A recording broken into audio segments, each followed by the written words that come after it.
जय हिंद साथियों, मैं आप लोगों के सामने फिर से समाज से जुड़े कुछ प्रश्नों को लेकर आया हूं, जो आगामी परीक्षाओं के लिए बहुत ही महत्वपूर्ण है।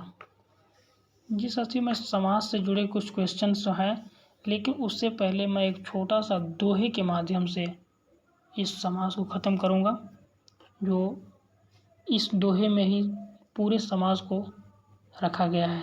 दोहा है, द्वंद्व में और छिपे, द्वंद्व में और छिपे, दिग्गु में पहला गणनापन आवत है, दिग्गु में पहला गणनापन आवत है, बीच में कारक चिन्ह छिपे, तत्पुरुष समास बतावत है।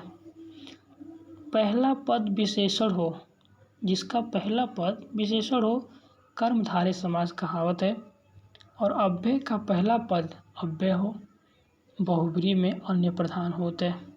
ठीक है, चलिए मैं अब क्वेश्चन को करते हैं कि प्रत्यक्ष शब्द में किस समास का उदाहरण है। प्रत्यक्ष शब्द किस समास का उदाहरण है, तो आपको बता दें कि इसमें प्र है, प्र एक अव्यय है, उपसर्ग लगा हुआ है और पूरा पद एक अव्यय है, इसलिए यहाँ पे क्या हो गया, अव्यय भाव समास। ठीक है, पंकज में कौन सा समास है। पंकज, पंकज एक नाम है और उस नाम में कौन सा समास है, तो आपको बता दें बहुब्रीहि समास है, जिसका कोई भी, जिससे आपको बताए थे, जिसका बहुब्रीहि समास में कोई प्रधान नहीं होता है, इसलिए यहाँ पे बहुब्रीहि समास होगा। किस समास में पहला पद प्रधान होता है, तो किस समास में पहला पद प्रधान होता है, तो अव्यय भाव समास में प्रधान होता है। ठीक है, धर्माधर्म, धर्माधर्म में कौन सा समास है, तो आप बता दें कि इस शब्द को जब आप तोड़ेंगे तो बनेगा धर्म प्लस अधर्म, धर्म और अधर्म, इसलिए यहाँ पे क्या होगा, द्वंद्व समास होगा।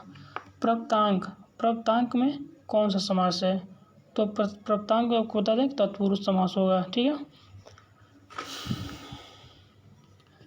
त्रिफला, त्रिफला शब्द में कौन सा समास है, तो त्रिफला शब्द में भैया बताए थे आपको कि दिग्गु में पहले गणना पदावत है, इसलिए यहाँ पे दिग्गु समास होगा।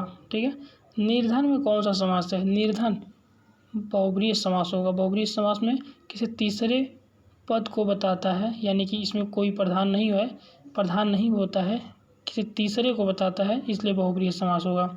महात्मा में कौन सा समास है, महात्मा, महात्मा में कर्मधारय समास होगा। ठीक है, इनमें से किस शब्द में कर्मधारय समास नहीं है, भैया कर्मधारय समास नहीं पूछ रहा है। ठीक है, नहीं है तो भारत, तो पहले देखते हैं भारतवासी, चलिए इसको छोड़ते हैं, पहले देखते हैं आगे।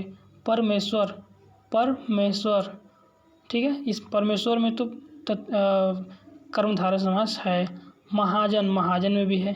पीताम्बर, इसमें भी है, इसलिए भारतवासी में नहीं है। किस समास में पहला पद संख्यावाचक है, भैया आपको पहले ही बताए थे कि द्वंद्व में और छिपे, दिग्गु में गणना पद आवत है, इसलिए यहाँ पे दिग्गु समास होगा, न कि द्वंद्व होगा, तत्पुरुष होगा। ठीक है, सूर्योदय में कौन सा समास है, सूर्योदय में भैया सूर्य का उदय यानी तत्पुरुष समास।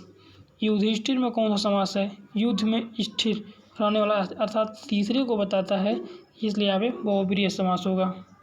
ठीक है, लेकिन ध्यान दीजिएगा, इसमें बहुब्रीहि समास भी दिया है, तत्पुरुष समास भी दिया है, लेकिन यहाँ पे बहुब्रीहि समास ही होगा। ठीक है, इनमें से किस शब्द में द्वंद्व समास नहीं है, द्वंद्व समास पूछ रहे हैं भैया, द्वंद्व समास किस में नहीं है। ठीक है, न्यून अधिक, जब इसको आप विग्रह करेंगे तो होगा न्यून प्लस न्यून और अधिक। ठीक है, राजा और रंग, इसमें तो भैया साफ साफ दिख रहा है कि द्वंद्व समास है। गंगा और यमुना, गंगा और यमुना, इसमें भी दिख रहा है, लेकिन बंधन मुक्त, बंधन मुक्त में द्वंद्व समास नहीं है। ठीक है, षडानन में कौन सा समास है, षडानन, भैया षडानन में बहुब्रीहि समास है।